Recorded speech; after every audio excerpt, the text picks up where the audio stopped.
Bonjour à tous et bienvenue pour ce nouveau numéro du SAV, une émission bilan, encore une.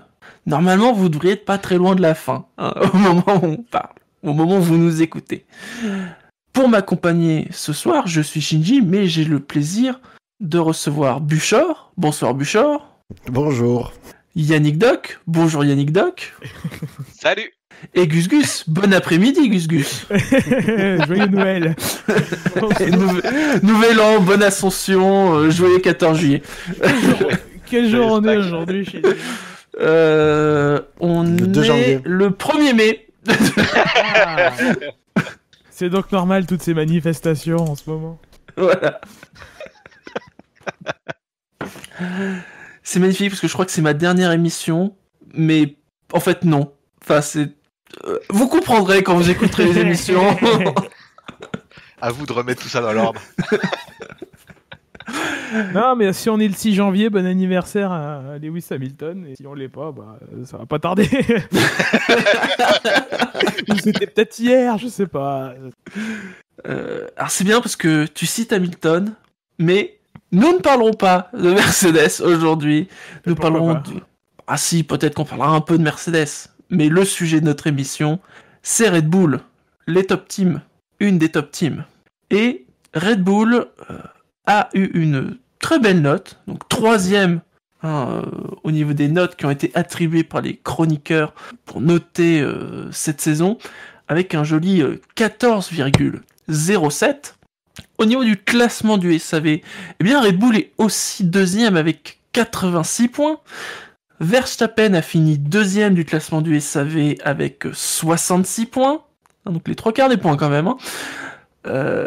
Gasly a ramené 3 points sur sa demi-saison faite sur Red Bull. Donc les 12 premiers Grands Prix, il n'était qu'à une modeste 15e place.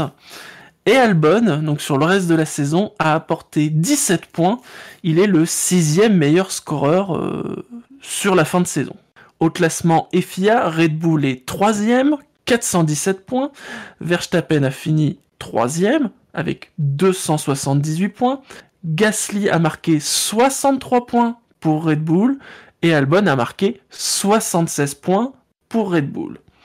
Red Bull cette année, c'est 2 pôles, une en Hongrie, une au Brésil, et avant qu'il soit déclassé, il y en avait une 3e au Mexique, et c'est 3 victoires en Autriche, en Allemagne et au Brésil. Des endroits pleins de nazis. C'est un lien. Il y a un lien ou pas? Oui, parce qu'on n'a pas beaucoup parlé de nazis quand même depuis le début de ces bilans, et vous savez, c'est Ça une manque, habitude. Ça manquait. Attends, il faut vérifier quand même un truc. Quoi? Ah oui, ça parlera pas de nazis. Ça n'a pas parlé de nazis. Non, je regarde Wikipédia, voilà. Après qu'on n'est jamais à l'abri, hein. C'est vrai. Alors, messieurs, Red Bull, c'est une équipe. On est à l'intersaison, on est avant la saison où il y a quand même une énorme inconnue. C'est ce changement de moteur, la fin de, je ne sais plus combien d'années, plus de 10 ans avec le moteur Renault, et donc l'arrivée du moteur Honda. On se demandait, est-ce que ça va être une catastrophe? Est-ce que les Red Bull vont pas faire 2 grands prix sans péter un moteur? Et ben en fait, ça s'est très bien passé avec Honda. Enfin, en tout cas, je dirais, ça s'est aussi bien passé que ça aurait pu se passer avec Renault. Justement, avec ces 3 victoires, même si officiellement ils visaient un peu plus. Le moteur Honda a été plutôt fiable. Il a été dans un niveau de performance, plutôt acceptable aussi. Est-ce que pour vous aussi, c'est une surprise? Vous vous y attendiez Disons que déjà, ce qui change, alors, la certitude autour des performances du moteur Honda, bon, elle reste relative. Ce qui change, c'est la communication. Ils n'ont pas mis la tête sous l'eau à Honda, ils ont laissé travailler. Peut-être que les chiffres étaient intéressants après, ça on ne saura pas. Mais la saison commence en Australie où, sur un bon signe, où à la vitesse de pointe, Verstappen réussit à dépasser une des 2 Ferrari. Ce qui, bon, ça ne fait pas tout, hein, ça ne montre pas forcément que les performances moteurs, mais encore une fois, c'est le moteur Ferrari, quoi. Celui qui se sera révélé par la suite comme étant un des plus puissants jusqu'à tard dans la saison, et certains réajustements. Voilà. Donc, mais surtout, voilà, ce qui a changé par rapport aux années précédentes, c'est qu'on a laissé le partenaire travailler, quoi. Ils ont appris des erreurs de McLaren, quoi. Bah alors, est-ce que c'est pas justement ça où ils se sont dit, ou comme McLaren, ils se sont rendus compte qu'ils étaient pas tout blancs dans l'affaire et que le châssis était pas forcément une réussite. Toute proportion gardée, hein, bien sûr. Hein. Ça reste une Red Bull, ça reste un top team. Attends. Red Bull de l'introspection ? Je suis pas au puits du bisounours, ça. Non, je pense que c'est la retenue imposée obligatoire d'un nouveau partenariat. En tout cas, il y a eu des pénalités, mais c'était plus pour mettre des évolutions, parce que là, par contre, ils ont vraiment essayé de faire beaucoup évoluer le moteur. Ça, il n'y a pas de doute, mais après, je regarde... alors, c'est que sur les courses. Je vois déjà... On voit quand même assez peu d'abandon. Et on a quoi ? On a joué un demi-arbre de roue pour Gasly en Azerbaïdjan, accrochage en Allemagne, accident en Belgique, frein au Japon... mais pas de perte de puissance ou de problème de turbo ou de moteur explosé, quoi. Alors, par contre, si l'année prochaine ils veulent faire quelque chose, plus que cette année, il va falloir qu'ils fassent la saison avec 3 moteurs. Oui. 2 pilotes ? Enfin, et 2 voitures ? Et 2 voitures, oui, tout à fait. Le détail des notes données à Red Bull par les membres du SAV, Benlop a mis un 16, Bilot un 13, Buchor 15, Dino 16,33, Fab 14, Gus 14,5, Yannick Doc 15, Marco 16, Redscape 16, Scani 4, Shinji moi 15 et Spider 14. Alors oui, il y a une note. 33. Oui, 16,33 Dino. Oui, 16,33, c'est un amateur de bière. Bon, à part une note, c'est des bonnes notes. C'est même des très bonnes notes. Bah Dino qui a mis 8,6 à Williams. Il a mis que... En fait, il a pas mis de bière, tu sais. Il a fait des choix forts. Oui. C'est vrai, ce que tu disais, il y avait quand même des doutes sur l'incorporation du nouveau moteur et ça s'est super bien passé. Après, ils ont aussi fait le choix de prendre les pénalités, quoi. Ouais. Mais moi, je sais pas. On défonce les moteurs et on prendra les pénalités plus tard, quoi.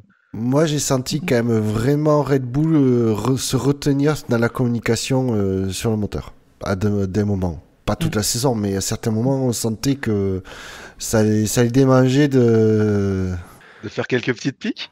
Oui. Ouais, mais alors pour le coup, s'il y avait eu des pics, c'était vraiment dans le sens on veut plus de puissance, quoi. Enfin, je veux dire, c'est de la critique qui reste quand même encore positive à ce niveau-là. Ah non, moi j'aurais voulu des pics vers Renault, tu vois. Ah non, mais moi je pense que c'est des pics sur Honda en disant il faut qu'il soit plus... On sentait, oui, qu'il demandait plus de puissance, mais de façon quand même assez insistante. Pas dans le sens... dans le sens on demande effectivement à notre motoriste de sortir, de rattraper les concurrents au niveau puissance, plutôt que de dire... on sent plus que c'est allez, de la puissance, de la puissance, de la puissance. Ouais, ils les ont caressés dans le sens du poil, quoi. Ouais. Pour Red Bull. Du coup, oui. je veux pas. C'est ça où t'as pas de moteur en 2021, quoi. Ouais, c'est. Oui, aussi, oui. Je veux pas anticiper sur la dernière rubrique de l'émission, mais je pense que ça va évoluer un peu en 2020. La com. Ok. Moi, je suis quand même déçu. Si on fait le décompte, ils gagnent en Autriche. Alors, il faut pas être déçu qu'ils en gagnent une, quand même, parce que c'est pas forcément gravé dans le marbre avec Honda. Il y a quand même un passif d'Honda avec McLaren. Il faut pas non plus. Voilà, il y avait quand même de gros problèmes avec ce moteur il y a quelques années. Mais pour une écurie qui se veut, alors peut-être pas jouer le titre, mais qui se veut gagner des courses qu'on avait gagnées l'année dernière, ils ont quand même, pour certaines raisons, alors est-ce que c'est le moteur qui vraiment a un déficit quand même encore conséquent ? Est-ce que c'est le châssis qui n'était pas assez au rendez-vous ? Les trois, ils ont quand même pas été au niveau en performance même de Ferrari, quoi. En tout cas, pas assez régulièrement. Ils gagnent en Autriche, bon, c'est une course qui se déroule à la régulière. Ils gagnent en Allemagne, bon, c'est une course sous la pluie. Ils gagnent au Brésil. Je pense que Verstappen la gagne quand même s'il y a pas de, si la course ne dégénère pas complètement sur la fin. Mais en dehors de ça, il joue la victoire sur quelques autres courses, notamment la Hongrie. Mais en dehors de ça, je les ai pas sentis constamment sur le qui-vive. C'est en ça que moi je trouve c'est quand même une demi-déception. Mais surtout, la grosse déception, c'est la deuxième voiture, quoi. Ça. Déjà, de manière globale, si vous deviez citer le meilleur Grand Prix de la saison pour Red Bull, moi, je serais tenté quand même de dire le Brésil, parce que si Albon, il a pas son souci, ils font un doublé. Hein. Ils font un doublé, ouais. Ouais, puis c'était maîtrisé toutes les séances, tout ça. Ouais, le Brésil, ça me paraît leur course la plus aboutie. Bouchard, Gus. Le souci au Brésil s'appelle Lewis, en fait, pour Albon, mais... Oui. Ben oui, effectivement, ça aurait pu vraiment être la... Après, puisqu'on juge celle qui a été la meilleure course pour Red Bull, je sais pas, en fait, c'est là où c'est un peu compliqué. Le Brésil, quand même. Alors, si on évoque un peu tout ce qui est gestion, stratégie, il y a quand même un point où Red Bull a été plus qu'au top, c'est les arrêts au stand, où ils ont quand même battu le record du monde plusieurs fois cette saison. Ah, ils ont été énormes. Ils sont battus. C'est suspect. Record, ouais. Je sais plus sur quelle paire de Grands Prix, ils ont battu le record 2 Grands Prix de suite, quoi. Et ensuite, je crois qu'ils l'ont rebattu une 3e fois plus tard. Ouais, et pas qu'un peu, parce que finalement, on est passé de 1,92 à 1,82. Le 1,92, il datait de 2013, donc un moment où les roues étaient plus légères, où c'était plus facile. Les voitures étaient plus légères aussi. Donc oui, c'est une performance. Après, au-delà de la pointe de vitesse sur les arrêts au stand, c'est la régularité avec laquelle ils l'ont fait. Alors je sais pas qu'est-ce que ça a donné au Pit Stop Award là, surtout par rapport à Williams, voilà. Mais c'est vrai qu'ils ont été performants dans ce domaine-là. Je cherche les stats de... Ouais, pareil. Et en attendant... c'est eux qui ont gagné. 504 points, 439 pour Williams, 315 pour Ferrari, curieusement. Mais alors après, c'est le meilleur pit stop qui compte et c'est pas des moyennes. Mais voilà. Et 36 pour Racing Point. Oui. Ouais, Bouchard, tu voulais dire quelque chose ? Oui, c'est-à-dire qu'en lien avec les arrêts au stand, c'est les stratégies. J'ai pas souvenir que Red Bull... Alors, je pense plus à la voiture de Red Bull qu'à la deuxième. Mais sur la Verstappen, j'ai pas le souvenir ils ont toujours plutôt été bons sur les stratégies. Et j'ai pas le souvenir qu'ils se sont ratés quelque part. J'ai même un souvenir qu'ils soient non seulement bons, mais même plutôt offensifs, en tout cas concernant Verstappen. Ouais, plusieurs fois, ils ont forcé les autres à s'arrêter. Ouais. Alors souvent, ils jouaient à 1 contre 2 par rapport à Ferrari, par exemple. Tout à fait. Mercedes. Ouais. Ils forçaient les autres à s'arrêter, mais c'était surtout en plus à l'avantage de Red Bull, chaque fois. Oui. Ne serait-ce qu'en s'arrêtant avant, ça permet d'undercutter. Ouais, mais encore faut-il que derrière, l'undercut marche. Qu'il marche, tout à fait. Qui marche et que, du coup, ce soit pas arrêter le pilote... la voiture trop tôt et que derrière les trains de pneus qui suivent tiennent, parce que c'est ça aussi le problème, et chaque fois ça a marché pour Red Bull. Donc ils ont une maîtrise des pneus ils ont eu une maîtrise des pneus qui était assez bonne. Si vous n'avez rien d'autre à rajouter, on peut peut-être passer au pilote. Au 3 du coup. Au 3, alors niveau qualif, il y a pas eu photo, puisque Verstappen fait 8-1 face à Albon et 11-1 face à Gasly. Il leur a laissé des miettes quand même, c'est sympa. Il leur a laissé quelques miettes. C'est vraiment ça, quoi. Tiens, commençons par Gasly. Donc son début de saison, qui a pas été bon, faut bien le dire. Ça a été très dur. À un moment, on a cru, par rapport aux paroles de Marco, que il tiendrait toute la saison. Pour finalement, pendant la pause, ça y est, il part chez Toro Rosso. Non. de Marco et de Horner. Les deux ont rassuré en Hongrie que Gasly finirait la saison chez Red Bull. Mais on connaît... Oui, Alors, est-ce que c'était une erreur de mettre Gasly dans la Red Bull? Logique. C'était la logique, ouais. À partir du moment où tu perds Ricciardo, et puis c'est la logique qu'ils ont tout le temps employée. Ils sont jamais allés chercher en externe réellement un top pilote. De toute façon, il n'y a personne qui était disponible. Puis ils avaient aussi la logique ils connaissaient déjà le moteur Honda, tout ça, quoi. Ils connaissaient les gens de chez Honda. Oui. Est-ce que vous trouvez, comme justement Marco Horner, qu'il a manqué de mordant, notamment quand il fallait doubler d'autres pilotes? Bah après, c'est son style aussi. Il est pas, je sais pas, c'est pas Magnussen, tu vois. Il est quand même plus doux. Puis même quand tu le vois comme il parle, tout ça, ouais. Ben, c'est surtout aussi qu'il avait pas le rythme que Verstappen. Il avait pas le rythme, il avait pas la même voiture. Le problème, effectivement, c'est qu'ils se mettent dans des positions où ils doivent dépasser les mecs qui sont 6, 7. En fait, ouais, il aurait dû faire 6ème tout le temps. Et il n'a pas réussi à faire 6ème tout le temps. Il y a aussi la voiture qu'il a pété 2 fois. Bah, c'est-à-dire qu'avant même que la saison commence, pendant les essais hivernaux, il casse 2 fois la voiture. Et ça met Red Bull dans la confiance, c'est moyen. Ben, ouais, pour sa confiance, d'accord, mais c'est surtout que derrière, ça met confiance de Red Bull aussi. Ça met Red Bull dans l'embarras, qui lui met une pression monstrueuse, et à juste titre. Hein. Sur ce coup-là, Red Bull n'est pas elle lui dit, oui, Red Bull, il dit, fais plus de conneries, quoi. Là, tu nous emmerdes. Et du coup, Gasly, alors, comme ça a pu être dit quand on a débriefé sur Toro Rosso, il a du mal à gérer la pression. Et du coup, est-ce que du coup, ça a influencé sur son incisivité en course? Certainement. S'il avait été plus à l'aise, s'il était plus en confiance, il aurait été peut-être plus incisif, il aurait peut-être pris un peu plus de risques pour dépasser. Là, il fallait pas qu'il s'accroche bêtement en course. Et puis, même de manière basique, tu casses 2 fois la voiture en essai privé, c'est du roulage en moins que toi tu fais en essai privé. Ouais, c'est vrai que quand tu t'habitues à un cadre de travail au haut niveau, etc., tu ne t'aides pas toi-même, et encore moins ton écurie, voilà.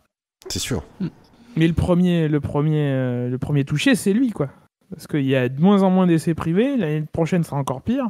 Voilà. C'est un rendez-vous manqué, quoi. Ouais.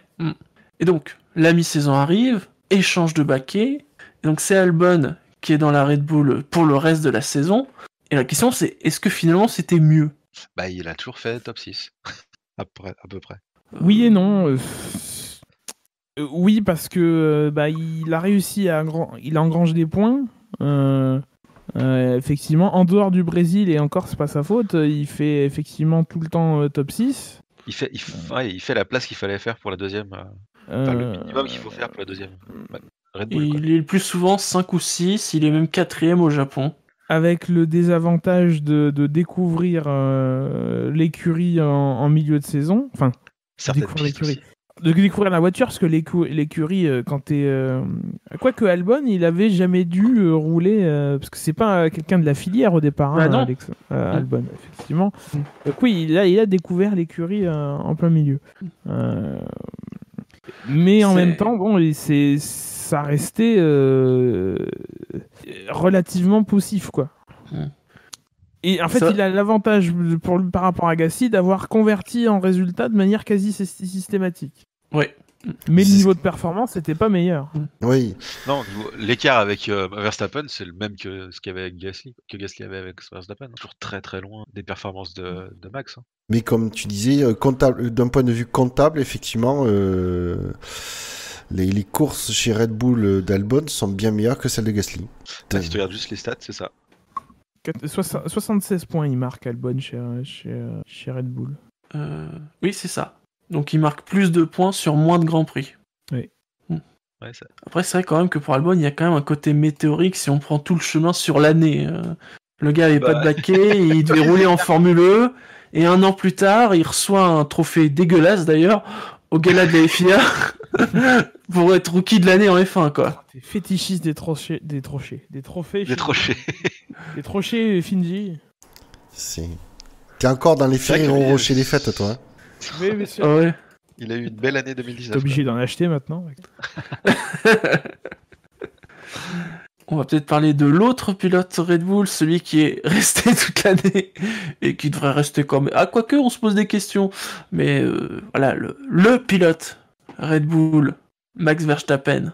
Max Verstappen, un peu en démon cette année, hein. C'est-à-dire que il a montré parfois une vraie maturité en course, qu'on lui connaît, et on s'est dit, tiens, ça y est... Il a changé. Il a changé. Et puis au bout très vite, on s'est rendu compte que non, il avait pas tant changé que ça. La saison est trop longue, tu sais. Il s'est montré moins erratique, donc moins d'erreurs de pilotage, mais toujours autant d'erreurs de jugement, en fait. C'est ça, c'est ça pour moi la distinction des progrès qu'on l'a vu réaliser, hein, qui sont indéniables. Il a moins cassé de voiture. Maintenant, il a toujours peu de mal à se dire ce que je vais faire là, ça va être réprimandé, en fait. C'est surtout ça la différence que j'ai trouvé, moi. Alors moi j'ai trouvé que la différence c'est que il faisait comme avant, mais qu'on le réprimandait moins. Ah, et un peu de ça aussi. Ouais, après, ils ont aussi décidé, entre guillemets, à la mi-saison, de réprimander moins de façon générale, que ce soit lui ou... Bah c'est surtout que lui l'élément déclencheur. Je pense que ouais, c'est lui l'élément déclencheur. Faut pas se leurrer, c'est en Autriche.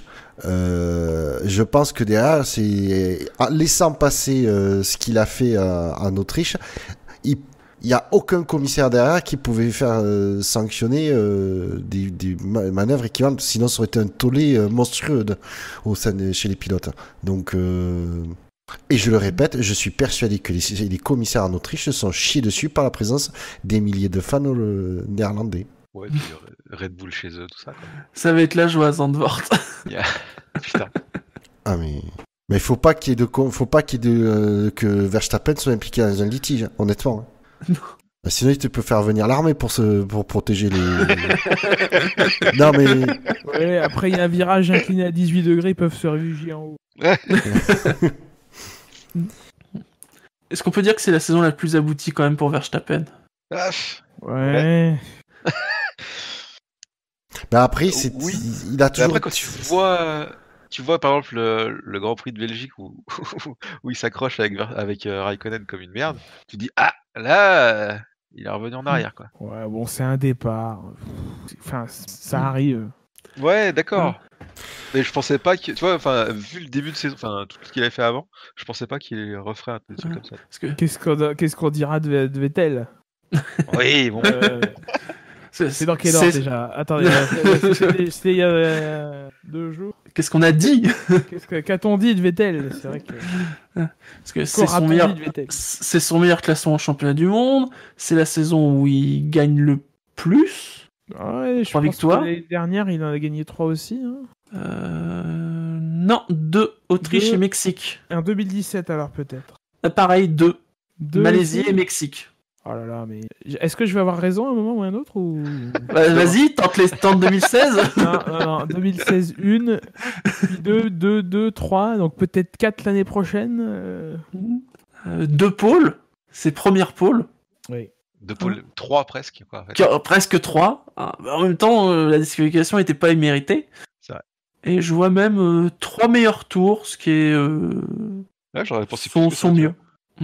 Il a pas fait plus que 3 meilleurs tours. En 2018, il en a fait 2, en 2017, 1, et en 2016, 1. Après, c'était moins important avant les meilleurs tours. Ouais, c'est ça. Ouais, ça n'a pas fait une grosse différence hein, cette année. Oui. Donc, quand même, en tout cas, d'un point de vue statistique, c'est sa meilleure saison. Bah, il a assuré, quoi. Tout a été fait pour le mettre dans de bonnes conditions. Ouais. Faut dire aussi que, surtout là, maintenant que Ricciardo n'était plus là... on savait que, là, clairement, l'équipe, elle est autour de lui, quoi.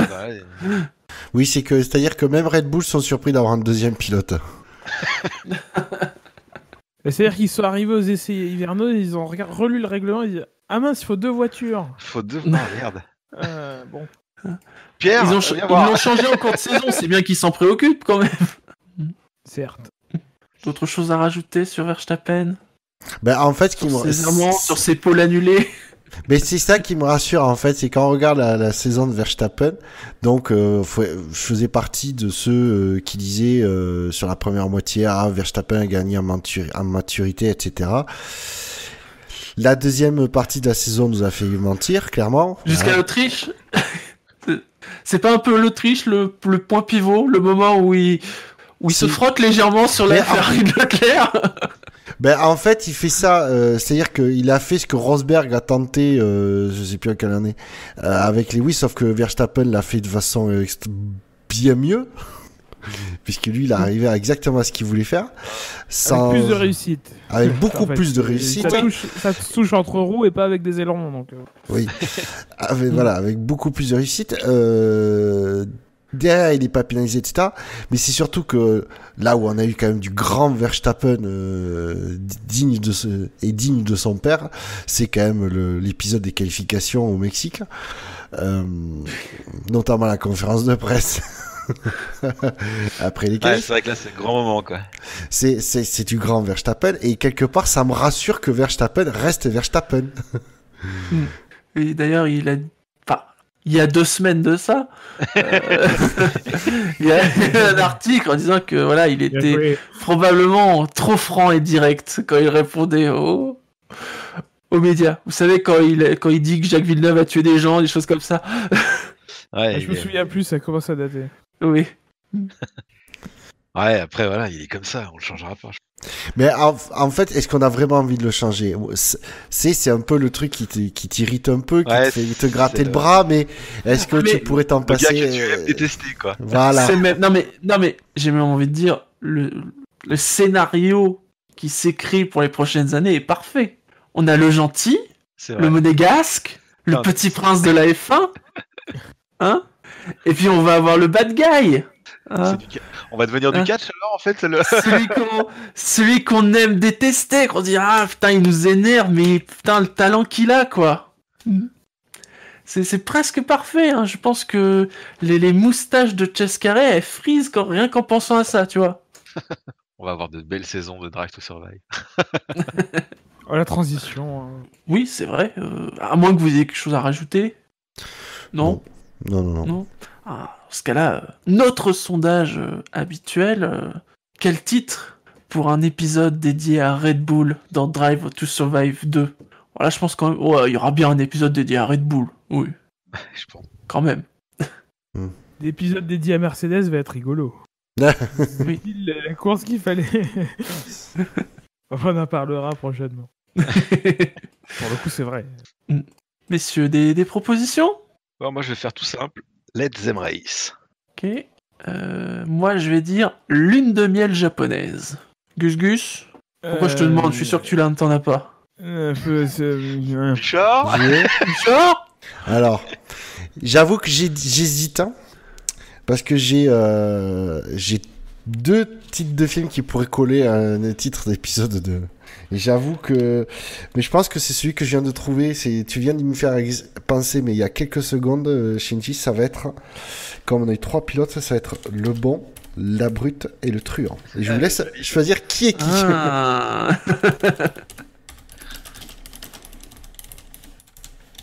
Et ben moi, ce sera Orange, pas tout à fait mécanique. Pas encore bien mécanique.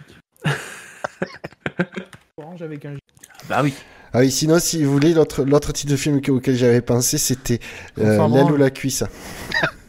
Comme Red Bull donne des ailes. Oui. L'aile et la cuisse. Bah en fait, oui, mais le titre du film, c'est l'aile ou la cuisse. Mais j'avais dit de penser à l'aile et la cuisse.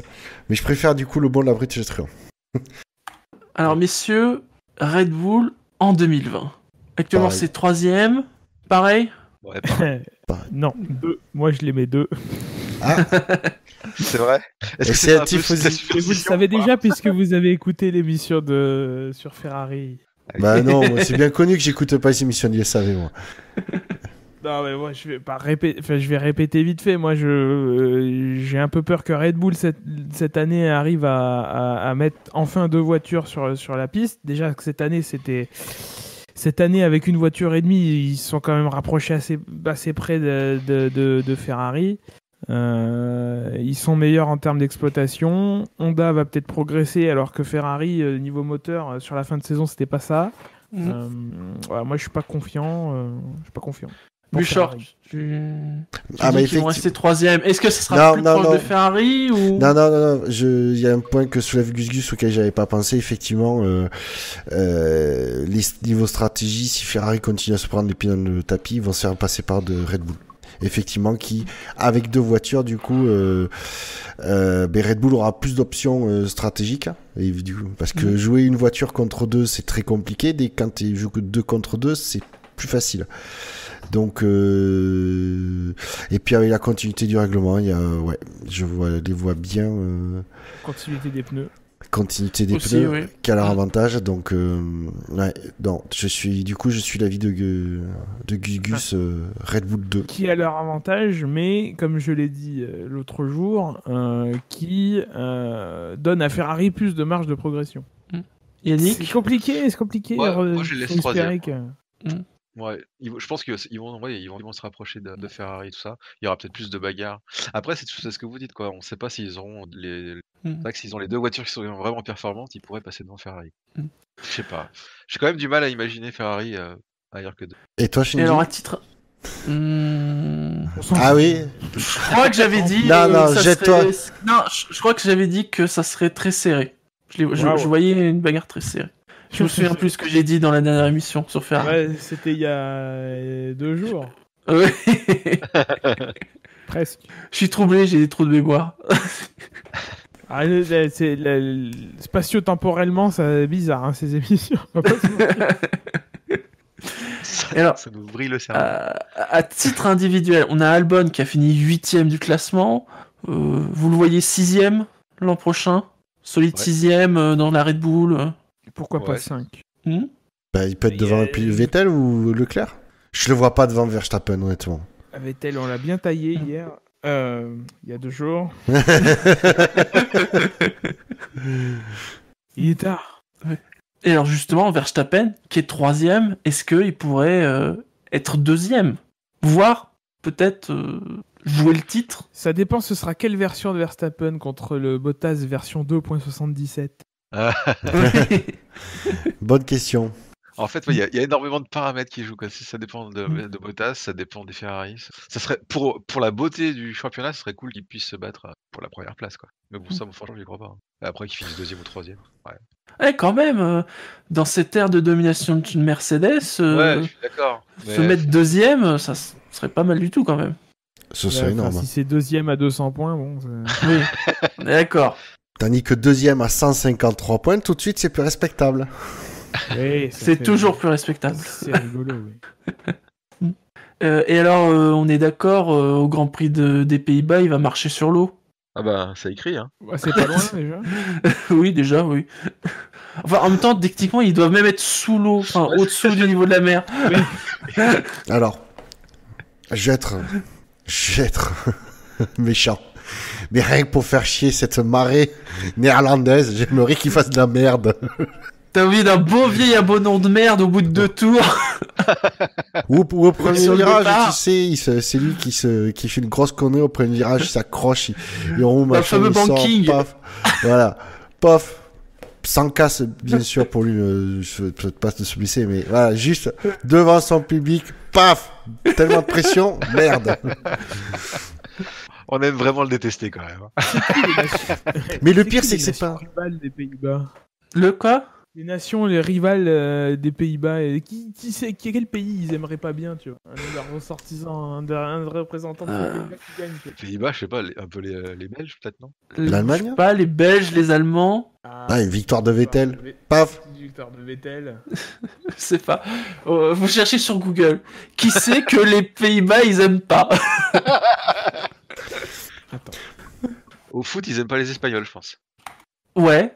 Probablement. Putain, merde, j'ai Go avec la finale de... Oui, puis les Espagnols, ils ont un peu piqué le foot néerlandais, tu sais, donc... Ouais, c'est vrai. Ouais. Bon, a priori, il doit y avoir des trucs avec les Allemands, parce que, bon, bah... Il y a toujours les Allemands. On connaît tous le boom du tourisme allemand dans les années 40, quoi, voilà.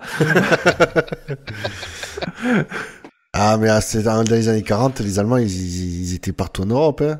Oui, c'est dingue. C'était les Néerlandais avant l'heure. Oui, voilà, exactement. Avec la grande chaussette. On va conclure peut-être là, parce que bon... Oui, on va conclure. Et vous rappeler, bien évidemment, de ne pas oublier, si vous ne l'avez pas déjà fait, de voter pour les SAV d'or. C'est en ce moment même. On dirait presque qu'on a calé ces émissions. Puis le moment des SAV d'or, c'est presque un argument uniquement pour vous inciter à voter au SAV d'or. Ah, mais allez, c'est j'ai clair. retrouvé la date du jour. Oui. On est le 2 janvier. D'accord. Mais on ne sait toujours pas qui c'est qu'ils aiment pas les Néerlandais. Non, bah, Google il dit le premier résultat c'est partir habiter en Hollande au monde.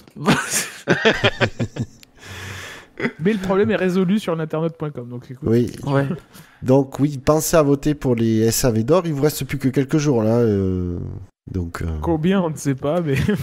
Ne nous demandez pas. Vous avez compris que les questions de temporalité c'est compliqué pour nous en ce moment. C'est jusqu'au 6, non? C'est pas ça? Je crois.